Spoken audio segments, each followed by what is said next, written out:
students of ninth class, we have been learning the chapter election, that is the chapter 4 of civics, and in this video, that is the second part, we shall we have already learned indirect election and general election and direct election, and today in this part we shall learn about the mid-term election. This type of election is held when a state legislative assembly or the Lok Sabha is dissolved before the completion of the full term. If there is a vote of no confidence or if the president dissolves the house, then there is a mid-term election. The new houses will normally have full 5 years term. This election is called mid-term election. And then again we have another, that is a by-election. When a seat is held, when a seat held by any member of the legislative assembly in the center or this falls vacant or account of death, resignation of the member before completion of his or her term. So there is a great example, live example before us. That is at the death of Vinod Khanna, after 2.5 years, there was a re-election when Sunil Jakhar was elected as the MP of Gurdaspur. So that is a great example before us by election. Then we have election commission. Election is the best way by which a representative of the people can be sent to the legislature. So India being a federal country means powers are divided to the central government and to the state government. So there are different elections for them. So election need to be free and fair with wide participation, keeping in view the great impact and significance of the election. So this is conducting of the election is in part 15th, Article 324 in the Constitution, 324 to 329. So composition of the election commission. So Article 324, Clause 1 to 6 deal with the composition of the election commission. The Chief Election Commissioner stands at the top in the hierarchy of election commission. There is one Chief Election Commissioner and two assistants. The election commission consists of Chief Election Commissioner and other election commissioners. You can see the elections, general election, mid-term and by-election. So from 1950 to 1989, Election Commission was a single member constitutional body. Okay.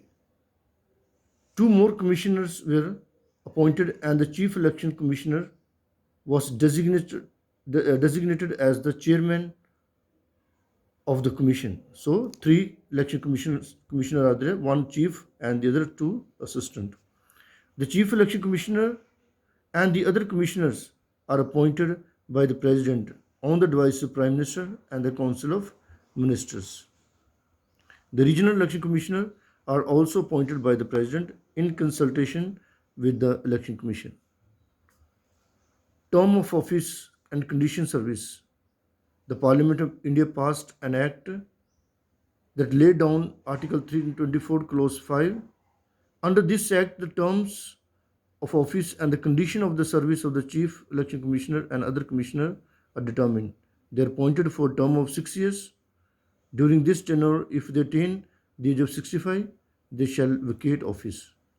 The salary of the Chief Election Commissioner and other such commissioner shall be equal to the salary of Supreme Court judges.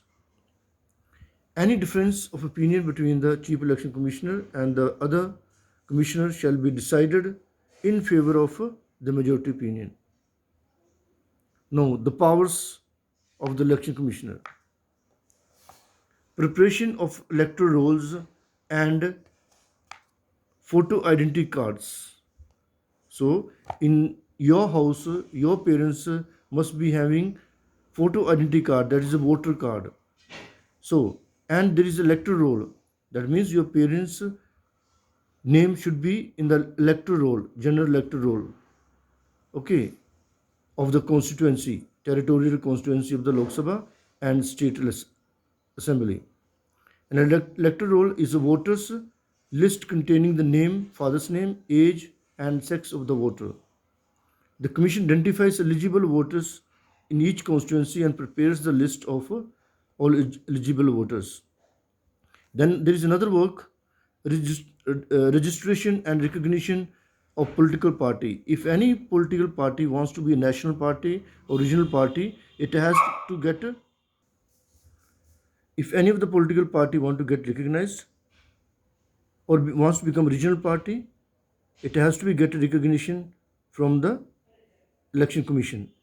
Okay, allotment of symbols.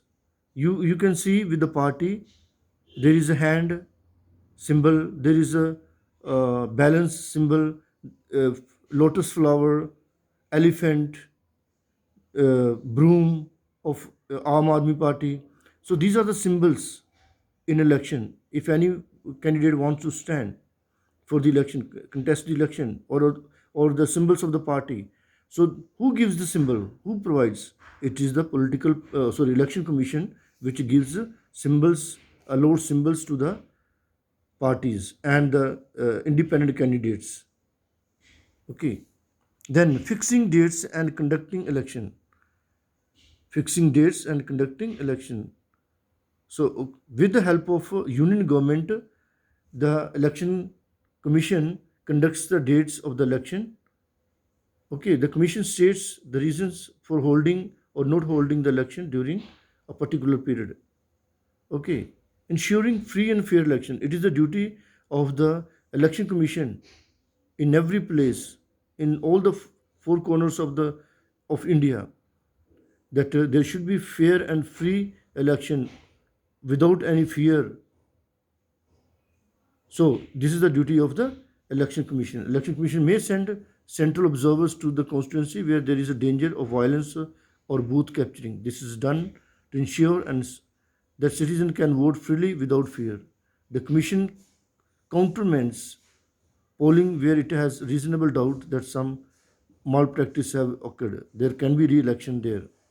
In terms of the recent amendments to the Representative People Act, the Commission prescribes severe punishment for booth capturing. Appointment of polling officer. So, polling officers in each area, each constituency are appointed by the Election Commission. Each constituency is put under overall supervision of an officer not less than the rank of Deputy Commissioner.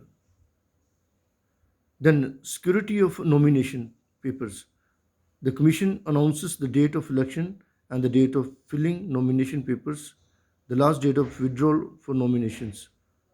Scrutiny of the applications made by the returning officer. Then, scrutiny of election expenses. That means examining how much expenses have been done by the election commission and the candidates. There are some advisory function given to the president or the state governors and so on regarding elections. Now, students, we have question answers. You try to solve these questions, okay, and also the structure type questions. And then, if you have any doubt, I will clear your doubts in the Zoom classes. Okay. So by the time your chapter is over now, you can solve the question answers. They are very easy. So if there is any doubt, I will clear a doubt in the Zoom class. Okay, thank you.